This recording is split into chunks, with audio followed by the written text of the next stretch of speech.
Hello, నేను miss రావు. కొన్ని న్యూస్ని చూస్తే విచిత్రం అనిపిస్తూ ఉంటుంది, ఆశ్చర్యం అనిపిస్తూ ఉంటుంది. అసలు ఇది సాధ్యమా అనిపిస్తుంది. కానీ అఫీషియల్గా పోలీస్ రిపోర్ట్ అయిన తర్వాత అది సాధ్యమే అని చెప్పి మనం అనుకోవాల్సిన పరిస్థితి ఏర్పడుతుంది. ఇప్పుడు ఇవాళ జరిగినటువంటి సంఘటన యాక్చువల్గా హోలీ సందర్భంగా జరిగింది. ఇవాళ రిపోర్ట్ అయింది. అది హోలీ సందర్భంగా ప్రియుడితోటి హోలీ ఆడడానికి భర్త అంగీకరించలేదు. దాంతో భార్య చేసినటువంటి పని ఏంటో వింటే గనక అసలు ఎంత కర్కశంగా ఆవిడ వ్యవహరించారు అని చెప్పి మనం భావించవచ్చు. ఏంటనంటే, ప్రియుడితోటి హోలీ ఆడటానికి అంగీకరించలేదని భర్త ప్రైవేటు భాగాల్ని కోసేసింది కత్తితోటి. అంతటితోటి ఆవిడ కోపం, ఆగ్రహం తగ్గలేదు. బండలతోటి నెత్తి మీద మోది చంపేసింది ఆవిడ ఆ భర్తని. అంటే ఎంత ఆగ్రహంగా ఉంది. ప్రియుడిని కాదన్నాడని, ప్రియుడితోటి మాట్లాడడాన్ని, ప్రియుడితోటి హోలీ జరుపుకోవడాన్ని కాదన్నాడని భర్త ప్రైవేటు భాగాలని కోసేసి అంతటితోటి కాముకుండకుండా రాయితోటి మోది చంపేశారు. సో ఎంత కర్కశంగా ఉందంటే ఆ న్యూస్. బహుశా నేను అనుకోవటం, ఈ ప్రేమ అనేది హద్దులు దాటిన ప్రేమేమో, లేదంటే ఆ విధంగా కర్కశంగా వ్యవహరించరు కదా. అతి ప్రేమ ఉండొచ్చు, అతి ప్రేమ ఉండకూడదు. అభిమానం ఉండొచ్చు, దురాభిమానం ఉండకూడదు. ఇలా చెప్తూ ఉంటారు. మరి ప్రేమను ప్రేమిస్తుందేమో కానీ ప్రేమ ఎప్పుడు కర్కశంగా వ్యవహరించమని చెప్పలేదు. మరి ఈ సంఘటన కనుక చూస్తే ప్రేమ ఎంత కర్కశంగా ఉంటుందో కూడా మనం చూడొచ్చు. ఇది బీహార్లో జరిగింది హోలీ సందర్భంగా. దీన్ని రిపోర్ట్ చేశారు, అది నేను వినిపిస్తాను. అంతేకాదు, ఎప్పుడెప్పుడు భర్తలు ప్రైవేటు భాగాల్ని కోసేశారనేది సంఘటనలు కొన్ని ఉన్నాయి. వాటిని మీ దృష్టికి తీసుకొస్తా. మీకు గూగుల్లో కూడా ఉంటాయి, సోషల్ మీడియాలో ఆ న్యూస్ కూడా ఉంటుంది. ఇప్పుడు తాజాగా జరిగినటువంటి సంఘటన చూస్తే, ఇదిగోండి, భర్త ప్రైవేట్ పార్ట్స్ని కోసేసిన భార్య. కారణం ఏంటో తెలుసా? భర్త కోపంతో అతని ప్రైవేట్ పార్ట్స్ని కత్తితో కోసేసింది అతని భార్య. అత్యంత దారుణమైన ఘటన హోలీ రోజున జరిగింది. బీహార్ రాష్ట్రంలోని వైశాలి జిల్లాలో హోలీ రోజున ఓ మహిళ తన భర్త ప్రైవేట్ భాగాలపై కత్తితో దాడి చేసింది. అనంతరం ఇటుకతో తలపై కొట్టి హత్య చేసింది. ఈ ఘటన కార్తహా పోలీసుల స్టేషన్లో పరిధిలోని భటౌలి గ్రామంలో జరిగింది. దీనికి సంబంధించిన వివరాలను పోలీసులు వెల్లడించారు. అవును, భర్త కోపంతో అతని ప్రైవేట్ పార్ట్స్ని కత్తితో కోసేసింది అతడి భార్య.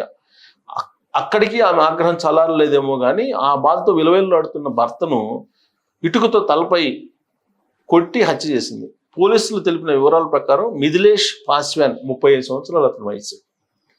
ప్రియాంకాదేవి అతడి భార్య ప్రియాంకాదేవి అనే జంట హోలీ రోజున తీవ్ర వాగ్వాదానికి దిగారు. వాగ్వాదం ఎందుకు దిగారు?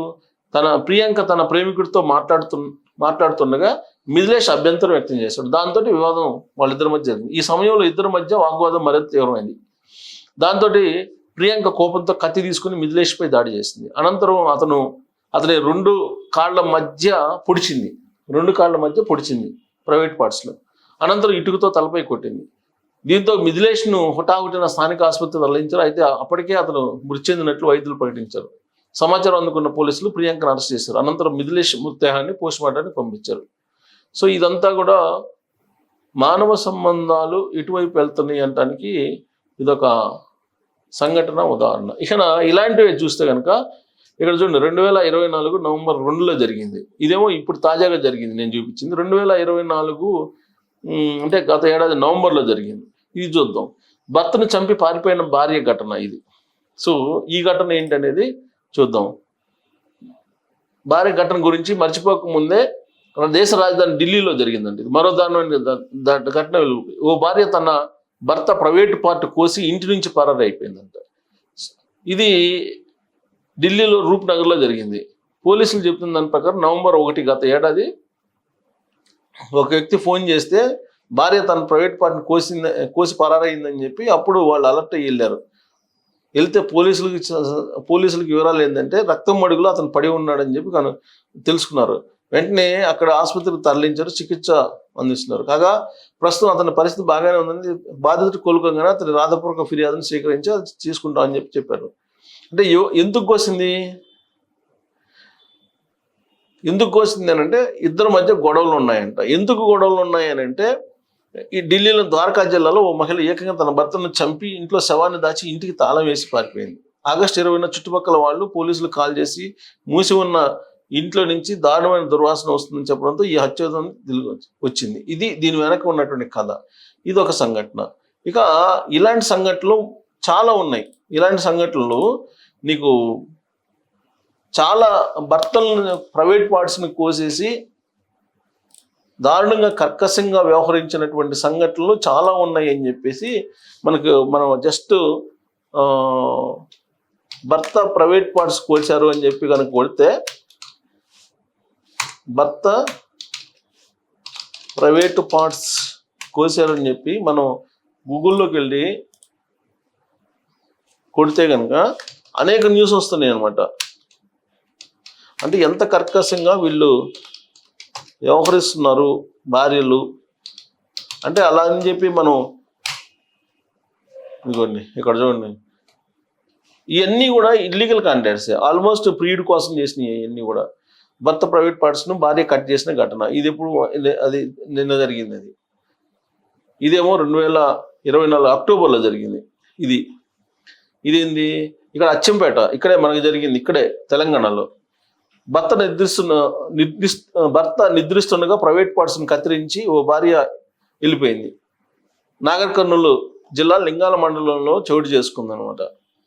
ఇది కూడా ప్రేమ వ్యవహారమే. ఎవరే వాళ్ళతోటి ఇది ఆగస్టు 24 గత ఏడాది భర్త మర్మాంగాన్ని కోసిన భార్య ప్రకాశం జిల్లాలో జరిగింది. ఇది ఏపీలో, ఆంధ్రప్రదేశ్లో. ప్రకాశం జిల్లాలో దారుణమైన సంఘటన చోటు చేసుకుంది. భర్త పెట్టే వేధింపులకు విసుగు చెందిన అతని రెండో భార్య భర్త మర్మాంగంపై కత్తితో దాడి చేసింది. సో రెండో భార్య అంట లవర్తో మాట్లాడుతుండగా దొరికిపోయింది. ప్రశ్నిస్తే భర్త ప్రైవేట్ పార్టీలకు కోసేసింది. భార్యతో గొడవ పెట్టుకుంటే ఇలానే కోసేస్తారని చెప్పేసి ఒక న్యూస్. సో ఇక్కడ చూడండి, జనవరి 29న ఇదొక కేసు. జనవరి 29 జరిగింది. అది కూడా అంతే, ప్రైవేట్ పార్టీని కోసేసి వెళ్ళిపోయింది. ఉత్తరప్రదేశ్లో జరిగింది ఇది. సో ఇలా ఇప్పుడు మనం గూగుల్లో ఎదిగితే అనేకమైన ఉన్నాయి ఈ సంఘటనలు. దీనికి మూల కారణం ఏందో తెలుసా? ప్రేమలో పడటం.